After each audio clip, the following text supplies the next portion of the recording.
कैसे हो सारे लोग। आज अपन डिस्कस करने वाले हैं क्लास 12 बायोलॉजी और चैप्टर का नाम है लाइफ प्रोसेस। लाइफ प्रोसेस का मीनिंग समझेंगे, लाइफ में होने वाली प्रोसेसेस की बात करेंगे और एक एक करके शॉर्ट एंड स्वीट तरीके से इस चैप्टर को एक पॉइंट टू पॉइंट वे में खत्म करते चले जाएंगे। तो मेरी बातें आप ध्यान से सुनेंगे तो आपको ये पूरा चैप्टर समझ में आ जाएगा। अगर आप इस चैप्टर को समझना चाहते हैं तो मेरी बातें ध्यान से सुनते चली जाइएगा और उसके बाद में आपको 1% भी डाउट नहीं रहेगा, इस बात की मेरी गारंटी है। चलो, लाइफ प्रोसेस चैप्टर का नाम है। इसको अपन सिंपल तरीके से ऐसे समझ सकते हैं कि जिंदगी जीने के तरीके क्या क्या है। तो मुझे बताओ, जिंदगी जीने के लिए अपन क्या क्या करते हैं। तो मैं तुम्हें बोलता हूं कि जिंदगी जीने के लिए अलग अलग पर्सन अलग अलग तरीके से काम कर रहा होता है। कहीं ना कहीं अपन खाने के लिए इधर उधर दौड़ रहे होते हैं, कहीं ना कहीं अपन कोई ना कोई काम कर रहे होते हैं। अपन स्टूडेंट लोग पढ़ रहे होते हैं, टीचर लोग पढ़ा रहे होते हैं। एक अलग तरीके के जो ऑर्गेनिज्म होते हैं वो कहीं ना कहीं फूड की तलाश में इधर उधर भटक रहे होते हैं। और जो काम चल रहा है ना इस सराउंडिंग में, जो living organism non living things के साथ में इंटरेक्शन जो कर रहा है, वो सारी की सारी प्रोसेस, सबकी सब प्रोसेस कौन सी प्रोसेस है? लाइफ प्रोसेस है। और लाइफ प्रोसेस में किस तरीके से प्रोसेस चलती है अपन यहाँ पे बात करते हैं। एनसीईआरटी के एक भी पॉइंट को नहीं छोड़ने वाले हैं और सारी चीजें अपन समझने वाले हैं। सबसे पहला क्वेश्चन इस चैप्टर में, क्योंकि चैप्टर किसमें दिया गया, लाइफ प्रोसेस लिविंग वर्ड में दिया गया, तो लिविंग सिस्टम जो भी है अपने पास में, जितनी भी जिंदा चीजें हैं, जितने भी जिंदा ऑर्गेनिज्म है, उन सब ऑर्गेनिज्म में चलने वाली बातें की गई है। तो सबसे पहले अपन को यहाँ पे ये समझ में आना चाहिए कि अपने सराउंडिंग में कौन सी चीजें जिंदा है और कौन सी चीजें मरी हुई है। मतलब एक तरीके से अपन को पहले ही पूछ लिया गया है, क्योंकि चैप्टर सही बात है कि पहले अपन को ये तो पता होना चाहिए कि जो लाइफ प्रोसेस चल रही है वो लिविंग है कि नॉन लिविंग है। एनसीईआरटी में लिखा हुआ कि वो लाइव है कि अलाइव है। तो अपन सबसे पहले यही बात करेंगे कि लिविंग और नॉन लिविंग में क्या फर्क है। तो मुझे ये बताना ध्यान से देख के, ये मार्कर जो मेरे हाथ में है ये लिविंग है कि नॉन लिविंग है। तो अपन यहाँ पे इजीली बता सकते हैं कि नॉन लिविंग। ये बोर्ड ये भी नॉन लिविंग है। मैं लिविंग, आप भी लिविंग। अपने सराउंडिंग में जो प्लांट्स खड़े हुए हैं वो भी क्या है? लिविंग। और बहुत सारे ऑर्गेनिज्म देख के अपन फटाफट बता देते हैं ये लिविंग है और ये नॉन लिविंग है। लेकिन ऐसे बताने से कुछ नहीं होगा। अपन साइंस के स्टूडेंट के पास में कोई ना कोई फैक्ट होना चाहिए कि हाँ, इस बेसिस पे मैं इसे क्या बोल सकता हूँ, लिविंग बोल सकता हूँ। और मैं इसे नॉन लिविंग बोल रहा हूँ तो क्यों नॉन लिविंग बोल रहा हूँ, लिविंग बोल रहा हूँ तो क्यों लिविंग बोल रहा हूँ। तो अपन आज सारी बातें जानेंगे। बैक्टीरिया लिविंग है कि नहीं है, फंजाई लिविंग है कि नहीं है, वायरस लिविंग है कि नहीं है, इन सारी बातों को अपन एक एक करके जानेंगे। तो अपन को एकदम क्लियरली समझ में आ जाएगा कि हाँ क्या भला है। चलो, सबसे पहले मैं आपको बता देता हूँ कि लिविंग क्या होता है और नॉन लिविंग में क्या फर्क है। तो लिविंग एंड नॉन लिविंग की साथ में बातें कर लेते हैं। मैं यहाँ पे लिविंग और नॉन लिविंग के कुछ कैरेक्टरिस्टिक फीचर लिख देता हूँ। कुछ कैरेक्टरिस्टिक फीचर, कुछ डिफाइनिंग फीचर, डिफाइन करने वाले इनके फीचर लिख देता हूँ। देखो, सबसे पहले मैं एक फीचर लिखता हूँ जिसे अपन बोलते हैं ग्रोथ। आप ध्यान से देख के बताना कि यहाँ पे क्या क्या हो रहा है। दूसरा मैं लिखता हूँ यहाँ पे मेटाबॉलिज्म। ये जो वर्ड है ना, ये आपको शायद हो सकता है कि आपको ऐसा लगे कि ये आउट ऑफ सिलेबस है, बट ये सिलेबस से बाहर बिल्कुल भी नहीं है। क्योंकि जो पहला क्वेश्चन है ना, इस क्वेश्चन का आंसर देना जरूरी है। अगर आपको छलांग लगा के आगे बढ़ना है तो अलग बात है, लेकिन इस चैप्टर को समझने के लिए सारी चीजें आपके दिमाग में पहले से होनी चाहिए। चलो, ग्रोथ, मेटाबॉलिज्म, फिर मैं लिख देता हूँ रिप्रोडक्शन। रिप्रोडक्शन जहां पे होता है वो लिविंग है कि नॉन लिविंग है, अपन बात करेंगे। एक मैं यहाँ पे वर्ड लिख रहा हूँ कॉन्शियसनेस। कॉन्शियसनेस यहाँ पे लिख रहा हूँ, कॉन्शियसनेस। और मैं क्या लिख दूं यहाँ पे, और मैं यहाँ पे लिख देता हूँ सेलुलर ऑर्गेनाइजेशन। सेलुलर ऑर्गेनाइजेशन मतलब किस तरीके से सेल अरेंज है, उसे अपन क्या बोलेंगे। देखो, ये 3-4 पॉइंट मैंने लिखे हैं, एक एक करके मैं फटाफट से आपको बता देता हूँ कि क्या है ये चीज, किस बेस पे अपन लिविंग और नॉन लिविंग बोल सकते हैं। मुझे बताना, ग्रोथ के बेस पे अपन बोल सकते हैं क्या कि कौन सा ऑर्गेनिज्म या फिर कौन सा पार्ट लिविंग है और कौन सा नॉन लिविंग है।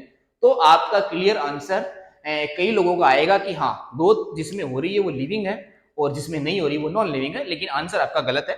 गलत इसलिए है, मैं आपको बताता हूँ। देखो, एक छोटा बच्चा बहुत छोटा होता है। जब आप बहुत छोटे थे, फिर आपकी हाइट बढ़ रही कि नहीं बढ़ रही, आपकी बॉडी की साइज बढ़ रही कि नहीं बढ़ रही, बढ़ रही है। तो आप इतने बड़े हो गए, देखो आप छोटे से बड़े बच्चे बन गए। ये आपकी बॉडी में क्या हुई है, ग्रोथ हुई।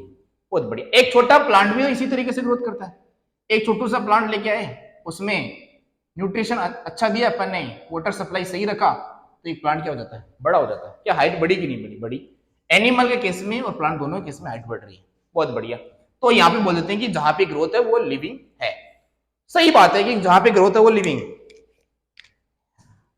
सैंड ड्यून्स आपने देखे, रेत के टीले। रेत के टीले कुछ इस तरीके से होते हैं क्या? हाँ। अगर जोर से हवा चली तो धूल आएगी, यहां से मिट्टी के सोइल की पार्टिकल आएंगे, और सोइल के पार्टिकल आके ऐसे चिपक जाएंगे कि नहीं चिपक जाएंगे? चिपक जाएंगे। तो मुझे बताना ध्यान से देखे, इसकी हाइट पहले ये थी, अब ये हुई कि नहीं हुई?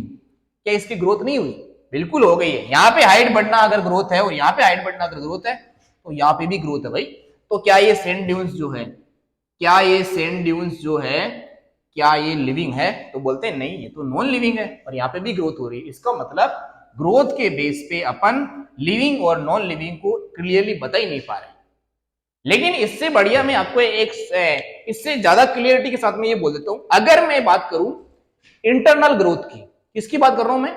अगर इंटरनली कोई ऑब्जेक्ट ग्रोथ कर रहा है तो मैं उसे लिविंग बोल सकता हूं। देखो, इस ऑर्गेनिज्म में ये जो छोटा बच्चा था, मुझे बताओ आप जब छोटे थे, तो जब बहुत ही छोटे थे, तो ऐसा हुआ क्या कि जब आप बहुत ही छोटे थे तब आपके हाथ पैर नहीं थे, और एक दिन आप ऐसे खिसकते खिसकते घर से बाहर निकले और दो हाथ चिपक के आ गए ऐसे, और दूसरी बार जब बाहर निकले तो दो पैर आ गए। ऐसा हुआ क्या कि बाहर से चिपक गए आके? ऐसा नहीं हुआ। आपके हाथ पैर छोटे थे, धीरे धीरे आपकी बॉडी ग्रोथ कर रही है और आपके हाथ पैर बड़े होते चले जा रहे हैं, आपकी बॉडी बढ़ती चली जा रही है, और इस तरीके से आपकी ग्रोथ हो रही है। ऐसा प्लांट के केस में भी होता है। प्लांट के केस में ऐसा थोड़ी है कि सराउंडिंग से, एनवायरमेंट से बहुत सारी ब्रांचेज, बहुत सारी लीफ आके चिपकती जाती है और ये प्लांट की ग्रोथ हो जाती है। ऐसा नहीं होता। इसका मतलब क्या होता है? इसका मतलब इस ऑर्गेनिज्म में और इस ऑर्गेनिज्म में दोनों में इंटरनल सेल डिवीजन से ग्रोथ कर रही है, और ये ऑर्गेनिज्म और ये ऑर्गेनिज्म दोनों की हाइट बढ़ रही है, दोनों की ग्रोथ हो रही है, दोनों की बॉडी का डायमीटर बढ़ रहा है। पर मुझे ये बताना, क्या ये सेल डिवीजन अंदर से ऐसे डिवीजन करके ऐसे अपनी साइज बढ़ा रहे होते हैं क्या? नहीं भाई नहीं। ये क्या करते हैं, जब भी एयर यहां से ऐसे फ्लो होती है तो यहाँ पे ये सेंड के पार्टिकल डिपोजिट हो जाते हैं। जब हवा इधर से चलती है तो ये वापस भी बढ़ सकते हैं। इसका मतलब ग्रोथ ओनली और ओनली कहां पे हो रही है? आउटर पार्ट पे हो रही है। आउट ग्रोथ यहाँ पे हो रही है, बाहर ग्रोथ हो रही है, बाहर कुछ चीजें डिपोजिट होने की वजह से ग्रोथ हो रही है।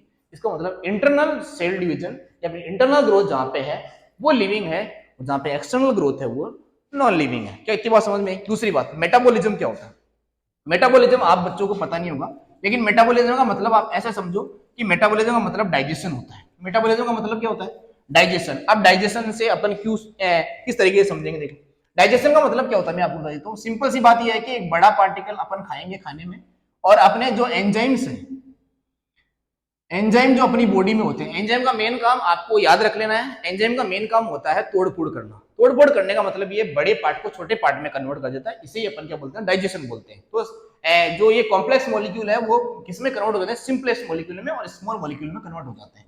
तो ये बड़ा पार्टिकल क्या हो गया? देखो, छोटे पार्टिकल्स में डिवाइड हो गया। इसे अपन क्या बोलते हैं? डाइजेशन बोलते हैं। अब क्या हुआ? देखो, मैं बोल देता हूं बेटा ये है carbohydrate, this is carbohydrate. Carbohydrate मतलब क्या है? कार्बोहाइड्रेट का मतलब है आपने आलू खाया, आपने पटेटो खाया, आपने राइस खाया, आपने गेहूं खाए, मतलब गेहूं की रोटी खाई। तो मैं यहाँ पे लिखता हूँ रोटी खाई आपने, तो जो रोटी खाई है ना, तो रोटी में क्या है? कार्बोहाइड्रेट है। रोटी जब आपने खाई तो रोटी में जो कार्बोहाइड्रेट है वो कार्बोहाइड्रेट ही है।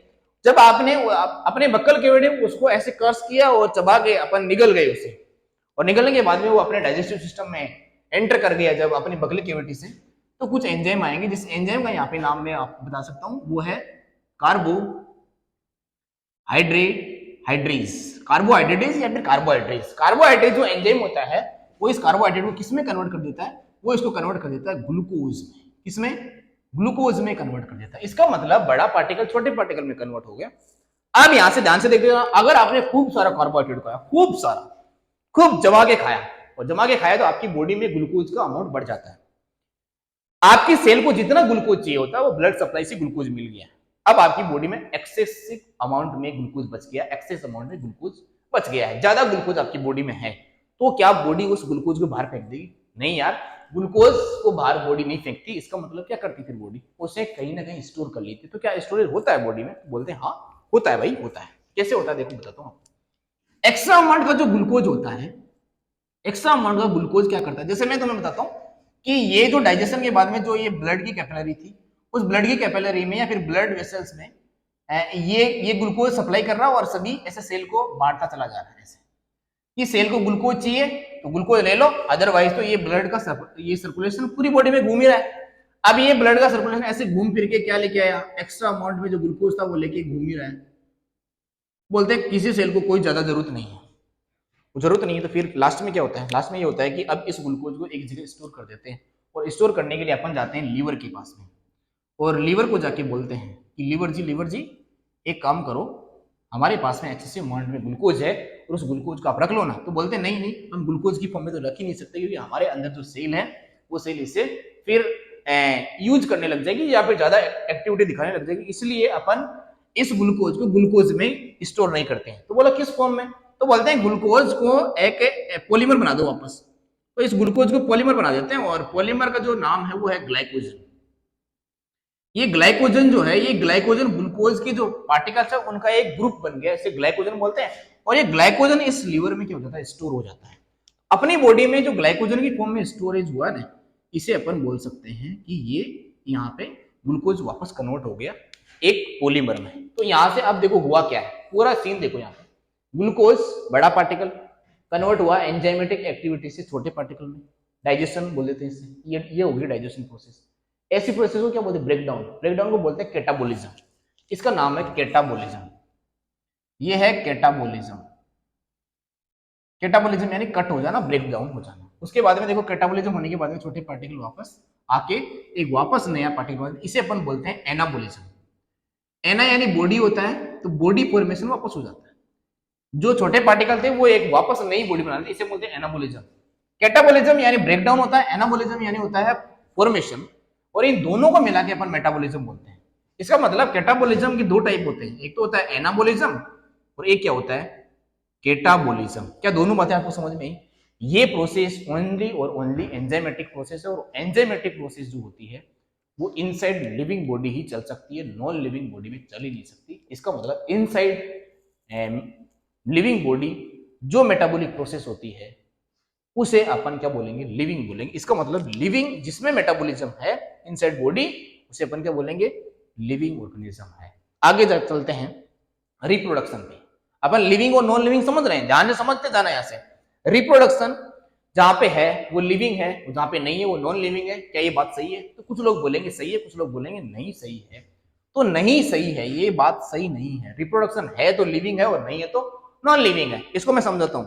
आपकी सराउंडिंग में ऐसे मैरिड कपल होंगे जिनकी शादी हुई बहुत दिन हो गए लेकिन बच्चे पैदा नहीं कर पा रहे हो। तो बच्चे पैदा नहीं कर पाने का मतलब यही तो है कि उनमें रिप्रोडक्शन एब्सेंट है। तो क्या वो नॉन लिविंग है? नहीं। ऐसे ही एक वर्कर बी होती है, हनी बी में एक बी का टाइप होता है वर्कर बी। तीन टाइप की बी होती है हनी बी में, वर्कर बी, क्वीन और ड्रोन। तीन टाइप की बी होती है, जिसमें वर्कर बी क्या होती है, स्टेराइल होती है। स्टेराइल मतलब वो काम तो करती है, लिविंग होती है, लेकिन वो नए बच्चे पैदा नहीं कर सकती। ऐसे ही एक एग्जाम्पल होता है म्यूल, खच्चर। खच्चर भी नई प्रोजेनी नहीं बना सकता, वो लिविंग है, उसमें मेटाबॉलिक एक्टिविटी चलती है, लेकिन वो रिप्रोडक्शन करके नई प्रोजेनी नहीं बना सकता। तो क्या वो मैरिड कपल, क्या वो वर्कर बी और क्या वो म्यूल नॉन लिविंग है क्या? तो बोलते नहीं नहीं, वो नॉन लिविंग नहीं है, वो लिविंग है। इसका मतलब ये हुआ ना यार कि रिप्रोडक्शन हो तो अपन ये नहीं बोल सकते कि लिविंग है। हाँ, ये जरूर बोल सकते हैं कि रिप्रोडक्शन जिस ऑर्गेनिज्म है वो तो लिविंग है ही है, लेकिन अपन कुछ ऐसे एग्जांपल भी तो जानते हैं जिनमें रिप्रोडक्शन नहीं है फिर भी वो लिविंग है, और नॉन लिविंग थिंग्स में तो रिप्रोडक्शन मिलता ही नहीं है। तो नॉन लिविंग थिंग्स में भी रिप्रोडक्शन नहीं मिल रहा और कुछ लिविंग में भी नहीं मिल रहा, इसका मतलब जो लिविंग है वो नॉन लिविंग थोड़ी बोल देंगे उसे, नहीं। इसका मतलब रिप्रोडक्शन के बेस पे अपन को कंफ्यूजन होता है। जिसमें कंफ्यूजन होता है वो कैरेक्टरिस्टिक फीचर नहीं है, वो अपन को ये नहीं बता पाता कि वो लिविंग है कि नॉन लिविंग है। क्या आपको समझ में आई कुछ बातें? हाँ। इसके बाद में एक छोटा सा वर्ड लिख रखा है कॉन्शियसनेस। कॉन्शियसनेस का मतलब होता है होश में रहना। इसे मैं हिंदी में समझा देता हूँ, होश में रहना। होश, आपको होश है कि नहीं है। होश होने का मतलब ये नहीं कि आप जो काम कर रहे हैं वो है, नहीं। इस एनवायरमेंटल रिएक्शन जो भी हो रही है, इस एनवायरमेंट में जो भी एक्टिविटीज हो रही है, उसके बारे में आपको होश है कि नहीं। होश होने का मतलब समझते जाना। आपके सराउंडिंग में टेम्परेचर ज्यादा है, आपको पता चल रहा है कि हाँ आज गर्मी ज्यादा है, आपको पता चल रहा है कि आज सर्दी ज्यादा है, आपको ये भी पता चल रहा है कि पानी आ रहा है, और आपकी बॉडी से जैसे टच करता है आपको पता लगता है कि पानी आया है। आपको जितनी भी सेंसेशन आपकी सराउंडिंग में प्रेजेंट है वो आप सेंस कर लेते हैं, इसी फिनोमिना को अपन कॉन्शियसनेस बोलते हैं। तो आप इसका मतलब आप होश में हैं। क्या नॉन लिविंग थिंग्स होश में रहती है क्या? क्या मैं इस मार्कर को यहाँ पे रख दूं, चाहे कहीं पे रख दूं, क्या ये होश में है? इसको गर्मी सर्दी लगती है? तो बोलते हैं नहीं लगती यार, इसको गर्मी सर्दी नहीं लगती, इसका मतलब ये क्या है? नॉन लिविंग है। तो जिसमें कॉन्शियसनेस है, जो होश में है, वो सब लिविंग है, और जिसमें कॉन्शियसनेस नहीं है वो नॉन लिविंग। एक इससे बड़ा वर्ड आता है सेल्फ कॉन्शियसनेस। सेल्फ कॉन्शियसनेस का मतलब है एनवायरमेंटल कंडीशन को तो समझते ही समझते हैं, इसके साथ में सही डायरेक्शन में कुछ एक्टिविटीज भी कर रहे होते हैं, और पता होता है एक पैटर्न बनाते हैं, उसके अकॉर्डिंग वो एक्ट कर रहे होते हैं। इसका मतलब वो अपने सराउंडिंग के हिसाब से जो भी चेंजेस हो रहे हैं उसके हिसाब से अपने आप को एक्लिमेटाइज करते हैं, और वो बोलने की, सोचने समझने की कैपेसिटी रखते हैं, सही गलत में फर्क करने की कैपेसिटी रखते हैं, उसे बोलते हैं self consciousness. Self consciousness only और ओनली इस नेचर में मिलता है इन ह्यूमन, और ह्यूमन में अगर सेल्फ कॉन्शियसनेस है तो वो इंसान है, और अगर ह्यूमन में सेल्फ कॉन्शियसनेस नहीं है और ओनली कॉन्शियसनेस ही है, उसे सराउंडिंग का पता तो चल रहा है लेकिन वो सही गलत में फर्क नहीं कर पा रहा, तो फिर वो जानवर से कम नहीं है, वो एक एनिमल से कम नहीं है, ऐसा ह्यूमन। लास्ट की बात जो है वो है सेलुलर ऑर्गेनाइजेशन। सेलुलर ऑर्गेनाइजेशन का मतलब होता है कि अपन ने 9th क्लास में पढ़ा कि सेल वाला जो चैप्टर है उसमें ये बोला गया कि जितनी भी लिविंग बॉडीज हैं, जितनी भी लिविंग बॉडी, चाहे वो प्लांट हो चाहे वो एनिमल्स हो, उन सबकी बॉडी की functional basic functional unit, basic fundamental unit और बेसिक स्ट्रक्चर, और ये बेसिक स्ट्रक्चर और मेटाबॉलिक जितनी भी रिएक्शन चलने वाली जो भी मेन बॉडीज है उन सबको अपन सेल बोलते हैं। तो basic structure of the cell, fundamental structure of the cell, ये सब किसके पार्ट है? ये है लिविंग ऑर्गेनिज्म के पार्ट। तो सेलुलर ऑर्गेनाइजेशन अगर इसी पार्ट में प्रेजेंट है तो उसे अपन क्या बोल सकते हैं? उसे अपन बोल देंगे कि हाँ वो लिविंग है, और सेल अगर सेलुलर ऑर्गेनाइजेशन अगर सेल उसमें नहीं है तो वो नॉन लिविंग हो जाएगा। इसका मतलब एसेलुलर ऑर्गेनिज्म जो होते हैं वो नॉन लिविंग होते हैं। तो यहां से एक क्वेश्चन पूछा गया है अपनी एनसीईआरटी में कि एक वायरस आपने सुना होगा जिससे अपन सबको बीमारी हो जाती है, वायरल डिजीज। कोरोना के बारे में किसने नहीं सुना? वो एक वायरस था। अब वायरस में क्या होता है? वायरस में कुछ नहीं होता, दो चीजें होती है, एक उसके अंदर होता है जेनेटिक मटेरियल, और एक बाहर जो होता है वो होता है प्रोटीन। तो प्रोटीन का कोट उसमें लगा होता है, और भी मान लेता हूं लिपिड फेट भी यहाँ पे लगा हो सकता है, तो मैं यहाँ पे लिपिड भी लिख देता हूँ या फिर फेट लिख देता हूँ। लिपिड, प्रोटीन और इसके अंदर जेनेटिक मटेरियल, या तो डीएनए या तो आरएनए। अगर ये पार्ट ही प्रेजेंट है, इसके अलावा कुछ भी इसमें प्रेजेंट नहीं है, तो ये एक तरीके से डेड पार्टिकल ही है। तो ये पूरा जो चेंबर है ना, ये पूरा चेंबर क्या है? डेड पार्ट है। मुझे बताओ, आप प्रोटीन खाते हो मार्केट से लाके, क्या वो लिविंग होती है कि नहीं होती? आप लिपिड, घी, दूध खाते हैं लाके, घी और ऑयल लेके आते हैं, वो क्या लिपिड फेट है? क्या वो लिविंग है? नॉन लिविंग है। अगर आपकी बॉडी में से डीएनए, आरएनए अलग कर लिया जाए, आइसोलेट कर लिया जाए, तो क्या वो लिविंग की तरह एक्ट करते हैं? नहीं करते। इसका मतलब क्या है? इनको तीनों को साथ में रख दिया जाए तब भी ये लिविंग की तरह एक्ट नहीं करते, लेकिन ये किसी लिविंग बॉडी में मिलते जरूर है। इसलिए ये जब भी एनवायरमेंट में अकेले पड़े होते हैं तो एज ए डेड पार्टिकल पड़े होते हैं। इसके बाद में इनको एक्सप्रेस करने के लिए क्या चाहिए होता है? किसी भी रिएक्शन को, किसी भी मॉलिक्यूल को इस नेचर में एक्सप्रेस करने के लिए कोई ना कोई मीडियम चाहिए होता है। इनके पास में रिएक्शन करने के लिए, अपने आप को एक्सप्रेस करने के लिए मीडियम ही नहीं है, और जब इन्हें मीडियम मिलता है तो ये लिविंग की तरह एक्ट भी करते हैं। इसलिए बोला गया है कि जब भी वायरस लिविंग बॉडी से बाहर पड़ा होता है तब वो होता है नॉन लिविंग, और जब वो बॉडी के अंदर चला जाता है तो उसे रिएक्शन करने के लिए साइटोप्लाज्म एक मीडियम मिल जाता है, और वो फिर उस डीएनए से आरएनए बनाता है, और फिर आरएनए से प्रोटीन बनाता है, और हार्मफुल प्रोटीन से एक लिविंग बॉडी को बीमार कर देता है। इसलिए बोलते हैं वायरस बॉडी से बाहर नॉन लिविंग है, और बॉडी के अंदर लिविंग जैसा एक्ट करता है, उसे अपन लिविंग नहीं बोलेंगे, उसे लिविंग जैसा बोल सकते हैं, लिविंग जैसी एक्टिविटी करने लग जाता है। लेकिन वायरस है क्या? पूरी तरीके से नॉन लिविंग है। क्या आपको बातें समझ में आई? इसके अलावा जितनी भी चीजें इस नेचर में है जो इन ऐसी एक्टिविटी नहीं रखती है, जैसे मेटाबॉलिज्म हो गया, कॉन्शियसनेस हो गया और सेल हो गया, ये सब के सब क्या है? नॉन लिविंग है। कम से कम एक फीचर उसमें प्रेजेंट होना चाहिए। अगर एक फीचर ये इनमें से नहीं है तो फिर वो नॉन लिविंग ही है। क्या इतनी बातों में समझ में आई? क्या आपको लिविंग और नॉन लिविंग का मतलब समझ में आया? अगर आपको नॉन लिविंग और लिविंग का मतलब समझ में आया तो लाइफ प्रोसेस चैप्टर तो बहुत ईजी है। इसमें चलने वाली प्रोसेस में आपको लिख के बताता हूं कि किस तरीके से प्रोसेस चलती है, और जो प्रोसेस चलती है ना, उन्हीं सभी प्रोसेस को एकदम एक साथ पढ़ने को ही अपन क्या बोल देते हैं कि लाइफ में प्रोसेस पढ़ने जो भी चल रही है उन सारी प्रोसेस के बारे में तो अपन इस लाइफ प्रोसेस वाले चैप्टर में पढ़ते हैं। तो दूसरा जो क्वेश्चन है वो है व्हाट आर लाइफ प्रोसेसेस। तो लाइफ प्रोसेसेस क्या है मैं आपको लिख के बता देता हूँ। देखो सबसे जरूरी चीज मुझे बताओ, अपन सब किसके पीछे दौड़ रहे हैं? अपन सब पीछे दौड़ रहे हैं इसके। आपके दिमाग में बहुत सारे क्वेश्चन आए होंगे और बहुत सारे टाइप के कॉन्सेप्ट आए होंगे, लेकिन अपन सब घूम फिर के किस पे दौड़ रहे हैं? किसके पीछे दौड़ रहे हैं? खाने के पीछे। खाने, अगर खाना मिल जाता ना इंसान को या फिर किसी भी जानवर को तो फिर वो आराम से बैठ जाता, वो आराम करता। फिर खाना मिलना बहुत जरूरी है। तो खाना जो मिलता है उस जो जिस प्रोसेस से मिलता है, अब इस नेचर में अलग अलग ऑर्गेनिज्म जो लिविंग ऑर्गेनिज्म वो अलग अलग तरीके से फूड ऑब्टेन करते हैं इस नेचर से। तो मैं आपको एक सीक्वेंस बना के बता देता हूँ। देखो अपने इस नेचर में प्लांट होते हैं, तो बोलते हैं हाँ होते हैं। अपने इस नेचर में प्लांट के साथ में कुछ ऑर्गेनिज्म होते हैं, तो मैं यहाँ पे सिर्फ ऑर्गेनिज्म ही लिख रहा हूँ जो इन प्लांट के प्रोडक्ट को खाते हैं, मतलब वो प्लांट पे डिपेंडेंट है। फिर कुछ ऑर्गेनिज्म और है जो इन ऑर्गेनिज्म पे डिपेंडेंट है। अपन यहाँ पे समझेंगे तो यहाँ पे क्या बन रहा है, एक चेन बन गई है। देखो ये प्लांट कैसे खाना बनाता है, तो बोलते हैं ये सराउंडिंग से CO2 लेता है और H2O और सनलाइट की एनर्जी लेके खाना बनाता है और खुद भी खाता है और औरों को भी खिलाता है। इस तरीके से एक चेन बन गई है और इस पूरी चेन को अपन एक तरीके से मतलब हर एक ऑर्गेनिज्म खाना खाता है। देखो प्लांट खाना खाता है लेकिन बना के खाता है, ये इस पे डिपेंडेंट है, ये भी खाता है, ये भी खाता है। तो घूम फिर के सारे ऑर्गेनिज्म कहीं ना कहीं खाने के पीछे दौड़ रहे हैं। और खाने के पीछे दौड़ रहे हैं, इस प्रोसेस को अपन बोलते हैं कि खाना खाने की प्रोसेस या फिर खाना बनाने की प्रोसेस। उस प्रोसेस को अपन क्या बोलते हैं? न्यूट्रिशन बोलते हैं। तो यहाँ पे एक टॉपिक लिखा हुआ है न्यूट्रिशन, इसके अलावा और भी टॉपिक है। तो खाना खा लिया तो पहला टॉपिक यहाँ पे पढ़ेंगे अपन न्यूट्रिशन। What is nutrition? तो लाइफ प्रोसेस की पहली इवेंट होगी न्यूट्रिशन, खाना कैसे खा रहा है कोई ऑर्गेनिज्म। दूसरी बात, खाना अपन ने खाया है। जैसे अपनी बात करें तो अपन ने जो खाना खाया है या फिर किसी भी ऑर्गेनिज्म ने खाना खाया तो किस तरीके से खाना खाया है।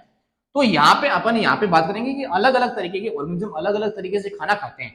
तो न्यूट्रिशन में अलग अलग टाइप हो जाएगा कि खाना खुद बनाते हैं या फिर किसी दूसरे पे डिपेंडेंट है, उसे अपन टाइप बना के पढ़ लेंगे। लेकिन इसके बाद में जो टॉपिक आता है चल के, उस टॉपिक में इसी न्यूट्रिशन में एक छोटा सा टॉपिक सब टॉपिक और आता है और अपन यहाँ पे पढ़ेंगे ह्यूमन डाइजेशन। ह्यूमन डाइजेशन में क्या होगा भाई? ह्यूमन में डाइजेशन जो हो रहा है मतलब अपनी बॉडी में किस तरीके से खाना डाइजेस्ट हो रहा है। और डाइजेशन के बाद मैंने अभी बताया कि ये छोटे पार्टिकल्स में डिवाइड हो जाएगा और छोटे पार्टिकल्स में डिवाइड हो गए ये ग्लूकोज कहाँ पे चला जाएगा? ये ग्लूकोज सप्लाई से एक सेल के पास में जाएगा। ये एक सेल बोल देता हूँ मैं, और ये ग्लूकोज ये सेल में पहुंच गया। ये ग्लूकोज बोल देता हूँ, ये ग्लूकोज सेल में पहुंच गया। और ये ग्लूकोज जब सेल में पहुंच गया तो ये डाइजेशन प्रोसेस से तो पूछा है। डाइजेशन के बाद में क्या होगा? डाइजेशन के बाद में देखो ये हो गया डाइजेशन। डाइजेशन के बाद में यहां से देखो ये ब्लड इसको लेके यहां तक गया और इस पूरी प्रोसेस में क्या जाएगा? इस पूरी प्रोसेस में कोई एक ऐसा फ्लूइड होगा जो सारी चीजों को लेके पूरी बॉडी में घूम रहा है और उसका नाम है ब्लड। और ब्लड जिस प्रोसेस से चलता है उसमें एक बीच में एक नाम आता है, वो सुंदर सा नाम है हार्ट, दिल। दिल का एक बहुत बड़ा रिश्ता है, वो पूरी बॉडी में पंपिंग करने का काम करता है। तो पंपिंग करने का काम तो यहाँ पे आएगा कि यहाँ पे बॉडी में ऐसे बहुत सारी चीजें ऐसे चल रही है, घूम फिर रही है, सर्कुलेशन हो रहा है। तो यहाँ पे आएगा एक सर्कुलेटरी सिस्टम। तो यहाँ पे अपन पढ़ेंगे क्या? Circulatory system. तो सर्कुलेटरी सिस्टम आएगा, इसका मतलब यहाँ पे क्या आएगा? एक टॉपिक आएगा जिसे अपन क्या बोलेंगे? सर्कुलेशन। सर्कुलेटरी सिस्टम या फिर सर्कुलेशन आएगा। क्या आपको समझ में आया? सर्कुलेटरी सिस्टम ऐसे लिख देता हूं मैं, सर्कुलेटरी सिस्टम। क्या आपको बात समझ में आई? इसके बाद में क्या होगा? सर्कुलेशन हो गया, खाना यहाँ पे सेल तक पहुंच गया। अब ये जो ग्लूकोज है इसमें एनर्जी पड़ी हुई है, इस एनर्जी को बाहर निकालने के लिए सेल क्या लगाएगी? इसको तोड़फोड़ करने के लिए आग लगाएगी। तो यहाँ पे लगेगी आग। आग लगने में ऑक्सीजन यूज होगी। ऑक्सीजन यूज होगी जब इसको तोड़ने में, तो यहां से कुछ बनेगा CO2 और CO2 के साथ में कुछ बनेगी एनर्जी।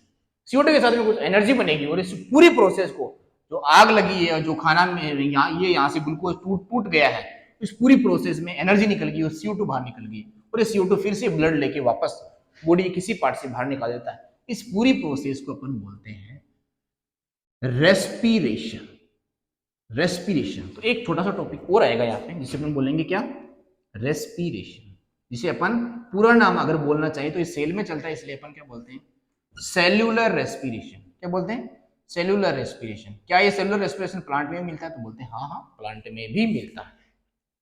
खाना खाया एनर्जी निकाल ली, एनर्जी लेने के लिए खाना खाया था, और उसके बाद में क्या हो जाएगा, जो भी खाने का डाइजेशन हुआ था वो तो आगे जाके एनर्जी वाली प्रोसेस में चला जाएगा। यहाँ से मिलने वाले जो एक्सीलरेटरी मटेरियल CO2 वो बॉडी से गैस की फॉर्म में बाहर निकल दिए जाएंगे, और डाइजेशन में जो अनडाइजेस्टेड फूड था उसे अपन बॉडी में डिपॉजिट नहीं करेंगे कि ऐसे एक साइड में एक बड़ा सा क्या बना डस्टबिन बना तो उसमें डालते चले जाएंगे, नहीं, उसे तुरंत बाहर फेंकेंगे। और बाहर फेंकने में जो प्रोसेस अपन यूज करेंगे उस प्रोसेस में अलग अलग ऑर्गेनिज्म की थोड़ी थोड़ी बात भी करेंगे, अपने केस में ज्यादा बात करेंगे, और लास्ट में एक छोटा सा टॉपिक है जिसे अपन पढ़ेंगे एक्सक्रीशन एक्सक्रीटरी सिस्टम। तो यहाँ पे एक छोटा सा टॉपिक और आएगा, उसका नाम क्या है, excretory system. Excretory system, excretory system यहाँ पे अपन पढ़ने वाले, मतलब एक्सक्रीशन यहाँ पे अपन जानने वाले हैं। तो ये कुछ टॉपिक है, इन टॉपिक के बारे में अपन इस चैप्टर में डिटेल में डिस्कस करेंगे। और ये चैप्टर जो है जैसे ही पूरा होगा वैसे सारे के सारे पॉइंट्स आपके दिमाग में डिपॉजिट हो जाएंगे, ये मेरी गारंटी है। इसके अलावा आपको कहीं से कुछ पढ़ने की बिल्कुल भी जरूरत नहीं है। तो अपन यहां से पहला टॉपिक ले लेते हैं, और पहला टॉपिक में जो सबसे इंपॉर्टेंट जो बात है वो है कि जो न्यूट्रिशन है वो क्या है, और किस तरीके से अपने इस लिविंग वर्ल्ड में ये सारी प्रोसेस चल रही है, किस तरीके से एक ऑर्गेनिज्म दूसरे ऑर्गेनिज्म तक खाना सप्लाई हो रहा है, और ये खाना अल्टीमेटली आ कहां से रहा है। ये एनर्जी जो अपन बोल रहे हैं बार बार कि यहाँ से एनर्जी निकल गई, एनर्जी निकल गई, तो ये एनर्जी घूम फिर के आ कहां से रही, इसके बारे में अपन यहाँ पे एक सही तरीके से चर्चा करते हैं। और चर्चा में अपन आगे बढ़ के आते हैं, तो सबसे पहले मैं तुम्हें बोलता हूं एक वर्ड यहाँ पे मैं लिखता हूं, उस वर्ड का नाम है न्यूट्रिएंट्स। क्या नाम है, न्यूट्रिएंट, न्यूट्रिएंट, न्यूट्रिएंट, न्यूट्रिएंट बोल देता हूं। एक है न्यूट्रिएंट और एक है न्यूट्रिशन। क्या ये दोनों बात सेम है क्या, न्यूट्रिएंट और न्यूट्रिशन एक ही बात है क्या? तो बोलते हैं नहीं यार, एक बात तो नहीं हो सकती। न्यूट्रिशन है एक प्रोसेस, इसे अपन क्या बोलेंगे, ये है एक लाइफ प्रोसेस, इसे लाइफ प्रोसेस बोलते हैं। तो ये क्या है, ये कोई पार्टिकल है, और इस पार्टिकल को मैं समझाता हूं आपको। देखो, एक पार्टिकल है, उस पार्टिकल को अपन तोड़ेंगे तो अपन को मिलेगी एनर्जी। इसका मतलब इस पार्टिकल में क्या भरी हुई है, एनर्जी भरी हुई है। अब इस एनर्जी को, इस पार्टिकल को कैसे भी करके तोड़ना है, और तोड़ के किसी सेल को जो चीज चाहिए होती है वो पहुंचा देनी, मतलब एनर्जी निकाल देनी। तो एक पार्टिकल में से एनर्जी अगर निकलती है, एक पार्टिकल में से एनर्जी निकलती है, और ऐसा ही एक पार्टिकल बनता भी होगा कहीं से, तो ऐसे छोटे छोटे पार्टिकल्स जो मिलके ये एक ऐसा पार्टिकल बनाते हैं जिसमें एनर्जी होती है। तो ये दो प्रोसेस हो गई ना, ये एक पार्टिकल है, ये भी एक पार्टिकल है, और यहां से एनर्जी फ्लो होती है, एनर्जी मिलती है किसको, एक सेल को नॉर्मल फंक्शनिंग करने के लिए एनर्जी मिलती है। तो ये जो प्रोसेस है, इस प्रोसेस को अपन क्या बोलते हैं, इस प्रोसेस को न्यूट्रिशन बोलते हैं, ना कि इस पार्टिकल को अपन न्यूट्रिशन बोलते हैं। नहीं, ये न्यूट्रिएंट है। न्यूट्रिएंट का मतलब जिससे एनर्जी अपन को मिल जाती है। और ऐसे न्यूट्रिएंट कौन कौन होते हैं भाई अपनी बॉडी में, तो मैं आपको बोल के बता देता हूं, और नाम है कार्बोहाइड्रेट। इसको अपन खाएंगे तो क्या मिलेगा, अपन को एनर्जी मिलेगा। जैसे अपन प्रोटीन खाएंगे तो अपन को क्या मिलेगा, सेलुलर ऑर्गेनाइजेशन में हेल्प मिलेगी, एनर्जी मिलेगा। और यहाँ पे अपन लिख देते हैं फैट और लिपिड, इससे भी अपन को एनर्जी मिलेगी। और भी बातें लिखता हूं यहाँ पे, विटामिन। तो आपको मैं पूछता हूं कि क्या विटामिन से एनर्जी मिलती है क्या, और नाम लिखता हूं यहाँ पे मिनरल्स, क्या इनसे एनर्जी मिलती है क्या, और नाम लिखता हूं यहाँ पे आयंस, क्या इनसे एनर्जी मिलती है क्या, और यहाँ पे वाटर भी कहीं ना कहीं होता है, तो क्या उनसे एनर्जी मिलती है क्या? तो मैं यहाँ पे बोलता हूँ वाटर से कई बार एनर्जी मिलती है। इन कार्बोहाइड्रेट, प्रोटीन, लिपिड से एनर्जी मिलती है, विटामिन, आयन और मिनरल इनसे एनर्जी नहीं मिलती है। तो फिर ये अपने डाइट में क्यों होना चाहिए भाई? इसका मतलब ये है कि इनमें एनर्जी नहीं मिल रही फिर भी अपन खा रहे हैं इसे। इसमें क्या होता है, तो क्या होता है यार, अपनी बॉडी में कोई ना कोई रिएक्टेंट, कोई ना कोई प्रोडक्ट बना रहा है, और साथ में कुछ एनर्जी वगैरह निकल रही होगी, या फिर एनर्जी यहाँ पे यूज हो रही होगी। तो इस प्रोसेस को फास्ट करने के लिए, स्लो करने के लिए कई बार ऐसे कुछ कोफैक्टर, कई बार ऐसे कुछ एंजाइम चाहिए होते हैं, कई बार ऐसे कुछ एलिमेंट्स चाहिए होते हैं, तो इस रिएक्शन को स्लो डाउन या फिर इसे इसकी स्पीड को हाई कर देते हैं, अप और हाई कर देते हैं, ये सॉरी अप और लो कर देते हैं। ऐसी बातें अगर यहाँ पे अपन को इस रिएक्शन में चाहिए होती है तो वहां पे मिनरल्स, विटामिन का बहुत बड़ा रोल होता है। तो ये सारी चीजें जो है ये अपनी बॉडी में प्रॉपर अमाउंट में नहीं होंगे तो कहीं ना कहीं अपनी सेल एबनॉर्मल हो जाएगी। ये बातें आपके दिमाग में हमेशा और हमेशा होनी चाहिए। अब मैं आपको बताता हूं कि एक जो प्लांट है वो किस तरीके से खाना खाता है, तो अपन किस तरीके से खाना बनाता है और किस तरीके से खाना खाता है। तो अपन न्यूट्रिशन के दो टाइप बना देते हैं यहाँ पे। एक टाइप होता है न्यूट्रिशन का जिसमें एक ऑर्गेनिज्म खुद ही खाना बना रहा है, खुद खा रहा है आराम से। देखो, तो न्यूट्रिशन के यहाँ पे दो टाइप होते हैं। एक टाइप होता है यार ऑटोट्रोफिक न्यूट्रिशन, ऑटोट्रोफिक न्यूट्रिशन, और एक होता है हेट्रोट्रोपिक। एक होता है हेट्रोट्रोफिक, एक होता है ऑटोट्रोफिक। इसके मैं यहाँ पे टाइप बता देता हूं तुम्हें। हेट्रोट्रोफिक, दो बार लिख दिया मैंने, कोई बात नहीं, चलो। ऑटो यानी होता है खुद से, ऑटो यानी नहीं सुना आपने, ऑटोमेटिक, ऑटोमेटिक। और ट्रोफिक यानी होता है खाना कहां पे बन रहा है। जैसे मैं यहाँ पे बनाता हूँ, देखो प्लांट खाना बनाते हैं, प्लांट को खाने वाले कुछ ऑर्गेनिज्म है, इनको खाने वाले कुछ ऑर्गेनिज्म हो रहे हैं, इनको खाने वाले कुछ ऑर्गेनिज्म हो रहे हैं। इस तरीके से क्या होता है, एक दूसरे पे डिपेंडेंसी चल रही है, एक दूसरे पे क्या चल रही है, डिपेंडेंसी चल रही है खाने को लेकर। ऑटो यानी होता है खुद खाना बनाना, खुद खाना बनाना। जैसे अपने घर में मम्मी खाना खुद बना लेती है, खुद ही खाती है, क्या वो ऑटोट्रोपिक है? नहीं नहीं यार, ऐसे नहीं बोलेंगे मम्मी ऑटोट्रोपिक और अपन सब हेट्रोट्रोपिक है, नहीं। मम्मी जो खाना बनाती है ना, वो कहीं ना कहीं से रॉ मटेरियल लाती है और फिर खाना बनाती है। अपन या फिर अपन रॉ मटेरियल लाते हैं, फिर खाना बनाते हैं, फिर खाते हैं।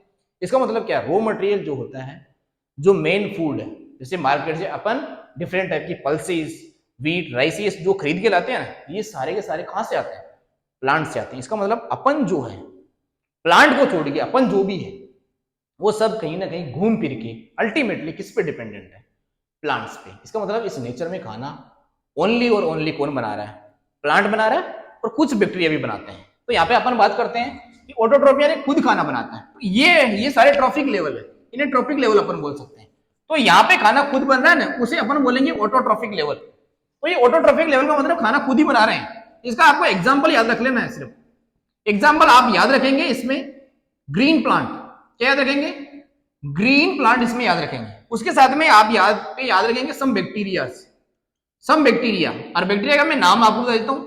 एक बैक्टीरिया है जिसे अपन बोलते हैं साइनोबैक्टीरिया। क्या बोलते हैं, साइनोबैक्टीरिया। इसे अपन पहले ये भी बोलते थे, अच्छा अभी भी बोल सकते हैं वैसे, ब्लू ग्रीन एल्गी। क्या बोलते हैं, ब्लू ग्रीन एल्गी। शॉर्ट में इसे लिखते हैं बीजीए। ब्लू ग्रीन एल्गी जो है वो भी फोटोसिंथेसिस करती है। तो ग्रीन प्लांट कुछ बैक्टीरिया फोटोसिंथेसिस कर सकते हैं। इनके अलावा जितने भी इस नेचर में लिविंग ऑर्गेनिज्म है, वो सब के सब क्या है, वो सब के सब हेटेरोट्रोपिक है। हेटेरोट्रोपिक यानी खाने को लेके किसी दूसरे पे डिपेंडेंट है, और दूसरे पे किसी पे नहीं, प्लांट पे डिपेंडेंट है। अपन सब के सब घूम फिर के, कोई भी ऑर्गेनिज्म का नाम आप लो, वो सब के सब घूम फिर के डायरेक्टली या इनडायरेक्टली किस पे डिपेंडेंट है, प्लांट्स पे, ग्रीन प्लांट्स पे, जो फोटोसिंथेसिस करके खाना बनाते हैं। और यहाँ पे अपन टाइप पढ़ लेते हैं, दो तीन टाइप है यहाँ पे। सबसे पहला ये है कि एक ऑर्गेनिज्म होता है जिसका नाम है बैक्टीरिया। मैं यहाँ पे एग्जांपल देखिए बता देता हूँ तुम्हें। बैक्टीरिया इस नेचर के सबसे पहले आने वाले ऑर्गेनिज्म है, जिसे अपन प्रोकैरियोटिक सेल बोलते हैं। तो उनके पास में कोई डाइजेस्टिव सिस्टम नहीं होता है, और डाइजेस्टिव सिस्टम नहीं होता तो वो खाना नहीं खा सकते। इसलिए बैक्टीरिया क्या करता है, ये किसी लिविंग बॉडी की सरफेस पे जाके बैठता है, या फिर किसी लिविंग बॉडी में एंटर कर जाता है। जैसे ये बैक्टीरिया है, ये बैक्टीरिया इस लिविंग बॉडी पे आके बैठ गया और इससे डायरेक्टली एनर्जी खींचता है, या फिर इससे डायरेक्टली खाना खाता है। तो इसके पास में डाइजेस्टिव सिस्टम नहीं है। ऐसे जो न्यूट्रिशन को, ऐसे हेटेरोट्रोपिक न्यूट्रिशन को अपन बोलते हैं क्या, ऐसे हेटेरोट्रोपिक न्यूट्रिशन को अपन बोलते हैं पैरासिटिज्म। ये है पैरासाइट, ये पैरासाइटिक टाइप का क्या हो गया, न्यूट्रिशन हो गया। तो पहला न्यूट्रिशन क्या हो जाएगा, पैरासाइटिक। दूसरा ऑर्गेनिज्म इस नेचर में है, वो है फंगाई। फंगाई के केस में क्या होता है भाई, फंगाई के बहुत सारे एग्जांपल होते हैं, बहुत सारी क्लास होती है फंगाई, बहुत सारे छोटे छोटे यहाँ पे ग्रुप होते हैं फंगाई के, लेकिन अपन सीधा नाम लेते हैं फंगाई। फंगाई मतलब फंगी, फंगाई मोल्ड भी बोल सकते हैं उसे। ये क्या करता है, ये किसी डेड और डिकेइंग मैटर पे आके बैठता है। तो मैं अपन यहाँ पे बना देते हैं कि ये है डेड और डिकेइंग मैटर, इस पे आके बैठ गया फंगाई। तो मैं यहाँ पे फंगाई बना देता हूँ, ये फंगाई है, ये फंगाई क्या करता है, फंगाई भी इतना ज्यादा डेवलप ऑर्गेनिज्म नहीं है। ये क्या करता है, इसके पास में भी वेल डेवलप्ड डाइजेस्टिव सिस्टम नहीं है। तो ये क्या करता है, अपनी बॉडी से एंजाइम रिलीज करता है। और एंजाइम के केस में आपको अभी मैंने बताया कि एंजाइम अपनी बॉडी में सिर्फ और सिर्फ तोड़फोड़ करते हैं, लेकिन ये बॉडी से बाहर एंजाइम रिलीज करता है। इसका मतलब ये बाहर तोड़फोड़ करेंगे, और ये बाहर तोड़फोड़ करेंगे तो इसके आस के सराउंडिंग ये पार्ट को डाइजेस्ट कर देंगे। तो डाइजेशन का काम भी तो करता है, और डाइजेशन का काम करते जैसे ही, तो यहाँ पे क्या हो जाता है, ये वाला जो फूड है ये क्या हो जाता है, डाइजेस्ट हो जाता है। ये वाला फूड डाइजेस्ट हो गया, इसे अपन बोल देते हैं डाइजेस्टिव फूड। और डाइजेस्टिव फूड को ये ऑर्गेनिज्म अपने बॉडी के अंदर सक कर लेता है, खींच लेता है। और इस तरीके के डाइजेशन को अपन बोलते हैं extra cellular digestion. Extra cellular मतलब सेल के बाहर डाइजेशन हो रहा है, एक्स्ट्रा सेलुलर डाइजेशन इसे अपन बोल सकते हैं। ये जो डाइजेशन का जो टाइप है इसे अपन बोलते हैं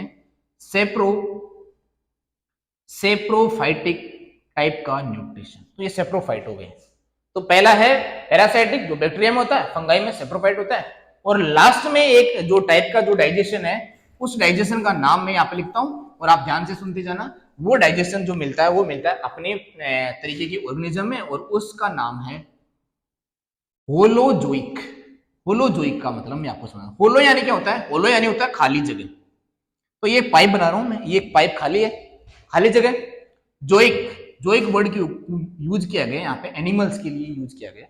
तो एक होलो पार्ट में अपन यहाँ पे रॉ मटेरियल या फिर खाना डालते हैं, और वो खाना धीरे धीरे एंजाइमेटिक एक्टिविटी से डाइजेस्ट होता हुआ, छोटे पार्टिकल्स में डिवाइड होता हुआ, एनर्जी यहाँ से कंज्यूम करता हुआ, और अनडाइजेस्टेड फूड एक दूसरे पार्ट से बाहर निकल जाता है। तो एक होलो पार्ट, जैसे अपना जो एलिमेंट्री कैनाल है पूरा, बक्कल कैविटी से लेके एनएस तक जो भी पार्ट है, वो एक होलो पाइप ही तो है। उस पाइप को बीच बीच में मॉडिफाई कर दिया गया। उस पाइप में शुरुआत में बक्कल कैविटी बना दिया, फिर फेरिंग्स बना दिया, फिर इसोफेगस बना दिया, फिर स्टमक बना दिया, स्मॉल इंटेस्टाइन, लार्ज इंटेस्टाइन, और लास्ट में अपन ने रेक्टम बनाया और एनएस बना के पूरी एलिमेंट्री कैनाल को अपन ने पढ़ लिया। और उस ये पूरा पार्ट होलो पार्ट है, तो यहां से खाना डाला और एनएस से अनडाइजेस्टेड फूड बाहर निकल गया। इस तरीके के न्यूट्रिशन को अपन क्या बोलते हैं, होलोजोइक न्यूट्रिशन। और इसका बेस्ट एग्जांपल क्या लिख देंगे अपन, ह्यूमन ही लिख देंगे भाई। इस तरीके से न्यूट्रिशन के दो टाइप होते हैं। आगे वाली क्लास में अपन पढ़ेंगे कि फोटोसिंथेसिस क्या होता है, किस तरीके से फोटोसिंथेसिस कहां पे होता है, प्लांट की लीफ में फोटोसिंथेसिस कैसे होता है। और मैं आपको एक ब्यूटीफुल स्टोरी सुनाऊंगा कि किस तरीके से इस प्लांट का कनेक्शन अपने सबके साथ में बना हुआ है, और इस नेचर में प्लांट नहीं होते तो क्या ये नेचर होती क्या। इन सारी बातों का डिस्कशन अपन नेक्स्ट क्लास में करेंगे। यहां तक अगर आपको कोई टॉपिक या फिर कोई पॉइंट समझ में नहीं है, देखो इस चैप्टर को समझना बहुत जरूरी है। अगर आपने इस चैप्टर को नहीं समझा है तो फिर आप लास्ट में इसे रटोगे और रट जाओगे, तो कई लाइनें आप भूल जाओगे बीच में। इसलिए इस चैप्टर को पहले समझना जरूरी है। तो ध्यान से आप 2x की स्पीड में भी इसे पढ़ोगे तो अभी आपको समझ में आ जाएगा। और समझ में नहीं आ रहा कोई टॉपिक, उसे एक बार दोबारा से रिमाइंड करिएगा। और फिर भी समझ में नहीं आ रहा तो मुझे आप कमेंट सेक्शन में जरूर बताइएगा, मैं आपको आंसर देने की कोशिश करूंगा, या फिर नेक्स्ट वीडियो में मैं उस टॉपिक को वापस थोड़ा सा रिकॉल कराने की कोशिश करूंगा। Okay, thank you.